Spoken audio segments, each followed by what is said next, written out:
ഇതുണ്ട, ഇത് കാന്താരി മുളകുകളാണ് കേട്ടോ ഇവിടെ നിൽക്കുന്നത്. ഇതെല്ലാം ഇരിക്കുന്നതും ഉണ്ടായിട്ടുണ്ടായി, ഞാൻ പറിച്ചെടുത്തു. ഇത് കുഞ്ഞിതുമണ്ടി ഇതുമുണ്ടായിരുന്നു, കുറേ ഉണ്ടായിരുന്നു. പിന്നെ ഇതെല്ലാം ഞാൻ പറിച്ചെടുത്തു. ഒരെണ്ണം ചെരിഞ്ഞടപ്പുണ്ട്, ഇനിയിപ്പോൾ അതിനെ കുത്തിച്ചാരി വെച്ചതായിരുന്നു ഞാൻ ഈ പൈപ്പ് കൊണ്ട്. പക്ഷെ അത് പോയി, പിന്നെ അവിടെ കിടക്കട്ടെ എന്ന് ഓർത്തു. ഓക്കെ, ഇതൊക്കെ കാണണ്ടേ. ഇതുണ്ടോ, അത് മണി പ്ലാന്റ് വലുത്. എല്ലാവരുടെ വീട്ടിലുണ്ട് ഇത്, ഞാൻ ചുമ്മാ കാണിച്ചു എന്ന് മാത്രം.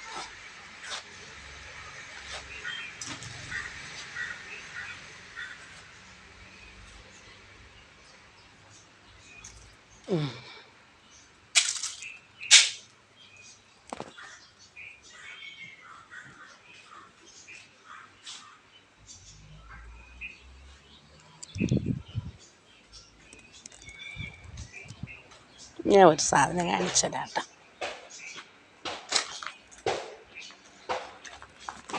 ഇത് ചാമ്പങ്ങയാണ്. ഇപ്രാവശ്യം പൂവ് ഇട്ടിട്ടില്ല. എന്തായിരിക്കും ഇടാത്തതിൻ്റെ കാരണം എന്നറിയാൻ പാടില്ല.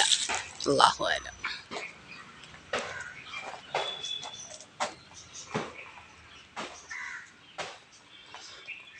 ഇതാണെന്നല്ല കേട്ടോ സാധനം കാണിച്ചിരാന്ന് പറഞ്ഞത്.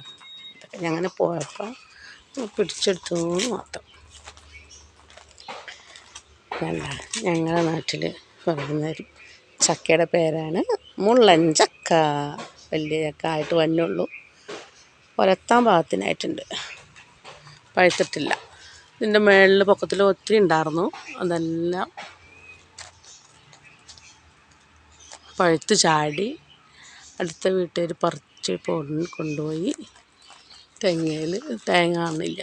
പിന്നെ ഒരു സാധനം കാണിച്ചുതരാമെന്ന് പറഞ്ഞ് ഇതാണ് കേട്ടോ. ഇത് ബഡാണ്. അൽഹംദുലില്ലാഹ് ഇഷ്ടം പോലെ ചക്ക ഉണ്ടായിട്ടുണ്ട്. കണ്ടോ,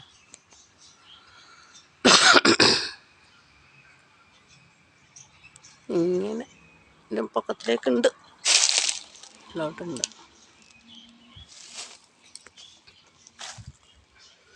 പിന്നെ ഇത് ഞങ്ങളുടെ അയൽവാസി വീടാട്ടാ. അത് അവരുടെ വീട്ടിൽ ചാമ്പങ്ങ ഇരിപ്പുണ്ട്. എന്തോരം ചാമ്പങ്ങയെന്നറിയാമോ. പക്ഷേ നോമ്പായ കാരണം പിള്ളേർ വന്നില്ല. ആ വീട്ടിലെ പിള്ളേരും പറിക്കുന്നില്ല, ഞങ്ങളും പറിക്കുന്നില്ല. എന്തോരം ചാടി കിടപ്പുണ്ട് നോക്കി. അത് ചെറുതൊന്നുമില്ല, വലിയ വലിയ ചാമ്പങ്ങ. കൊതിയായിട്ടും പാടില്ല. പിന്നെ പറക്കിയെടുത്തുകൊണ്ട് പോയി കഴിഞ്ഞാൽ നോമ്പ് പറഞ്ഞാലും തിന്നാൻ കഴിയൂല. അതുകൊണ്ട് പിന്നെ പറക്കിയെടുത്ത് കൊണ്ടുപോകാറില്ല, പറിക്കാറില്ല. അങ്ങനെ ഇതാണ് ഞങ്ങളുടെ അയൽവാസി വീട് കേട്ടോ.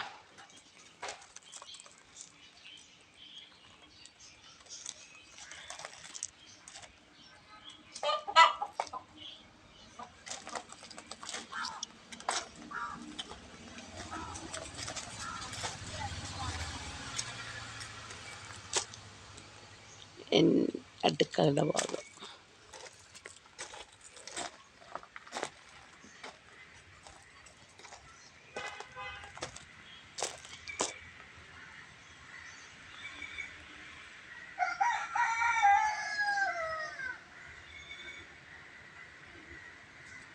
പിന്നെ ഒരു സൂത്രം കൂടി ഉണ്ട് ഇവിടെ ഉള്ളത്.